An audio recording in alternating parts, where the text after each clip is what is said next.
So the original language was the pure language of Hebrew, the Ivrit, that Adam and Eve and Noah and Shem and Moses and Abraham spoke. And they even said, I believe, Isaac and Jacob spoke it as well. And probably the 12 tribes too.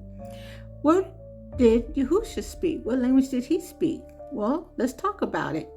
The world of Yahusha and his disciples. Yahusha lived in the 1st century Judea and Galilee under Roman rule, but within a Semitic culture world. At that time, 3 main languages were in use: Hebrew, the sacred, religious, and ancestral language of the scriptures; Aramaic, the common spoken language of many Jews in daily life; and Greek, Koine, the international trade, government, and scholarly language of the Roman Empire.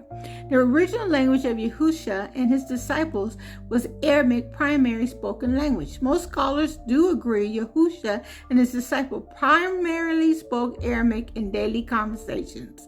Aramaic was the street language of Judea and Galilee at that time.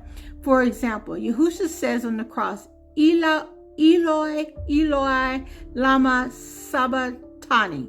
Mark 15:34. That's Aramaic. He raises a girl saying, Talitha kum. Mark 5:41. That's Aramaic. Hebrew, sacred and religious language. Hebrew was still very much alive in Yahusha's time, especially for Torah reading, synagogue worship, prayers, and scripture study. Yahusha read the scroll of Isaiah in Hebrew, Luke 4:16-20. Paul, Sheol, speaks in Hebrew to the people in Acts 21:40-22 and verse 2. So while Hebrew was not always used in daily conversation, it was still the language of Yahuwah's word and part of their identity. So the Greek, secondary but important. Many Jews of the time also understood Koine Greek because it was the lingua franca of the Roman Empire. The Septuagint LXX, the Greek translation of the Hebrew Bible, was widely read. Some of Yahusha's disciples, like fishermen, may not have been fluent, but others, like Paul, were highly educated in Greek. So the final answer is Yahusha and his disciples mainly spoke Aramaic, language of scripture, worship, and deeper teaching in Hebrew, and secondarily, wider communication language, Greek, Koine.